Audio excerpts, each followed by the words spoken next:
I've got another unforgettable story from inside my polygraph office, and trust me, this one will leave you thinking. Hey, I'm Sean, and over the years I've heard stories you wouldn't believe, real ones. And today I'm pulling one from my files to share with you. This story starts in a quiet Florida neighborhood with 5 teenage boys, all under 18, all about to make a decision that could derail the rest of their lives. So Arthur, just 15 years old, had an Xbox game. Nothing unusual. It was a birthday present from his well-to-do parents.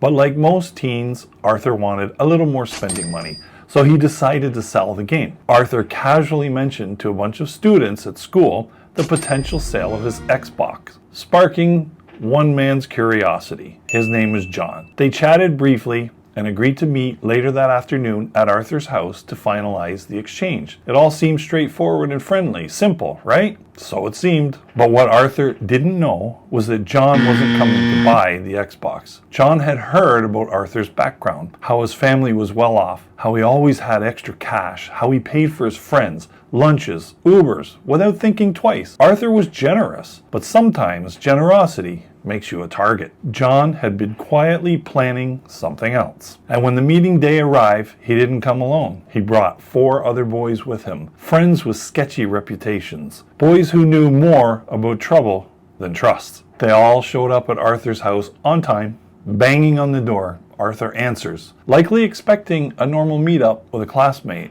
But the moment he stepped outside, it all changed. John grabbed Arthur, yanked him outside. Then the group turned violent. They beat him, kicking, punching, until Arthur collapses. They took the Xbox game and $500 he had in his wallet. Within moments, they scattered, leaving Arthur battered at the front door of his own home, devastated at the betrayal. Arthur's parents rushed to his aid, only to discover him lying in the grass, bruised and battered. He was rushed to the hospital, wounded and shaken. While there, police were summoned, and upon their arrival, he reported everything to them in detail. They acted quickly.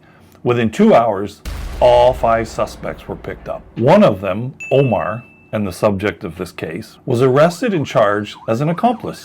Several weeks later, I was contacted by Omar's legal team. They needed a polygraph. Omar claimed he didn't know there was a plan to rob Arthur. He said he didn't know Arthur would be there or that the robbery was even on the table. So I went to the jail where Omar was held. I conducted the tests. I asked him 3 core questions. Number 1, did you know of any plans to rob Arthur on January 5th, 2020?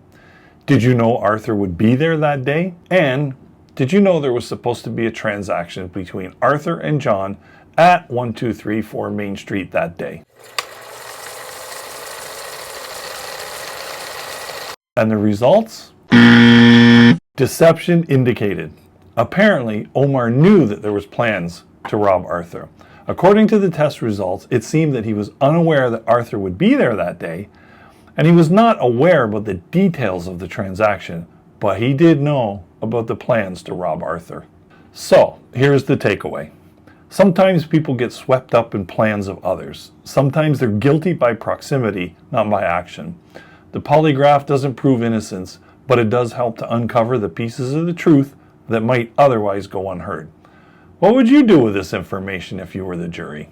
More real stories are on the way. If you want to hear what's really happening behind the scenes in these cases, just follow along.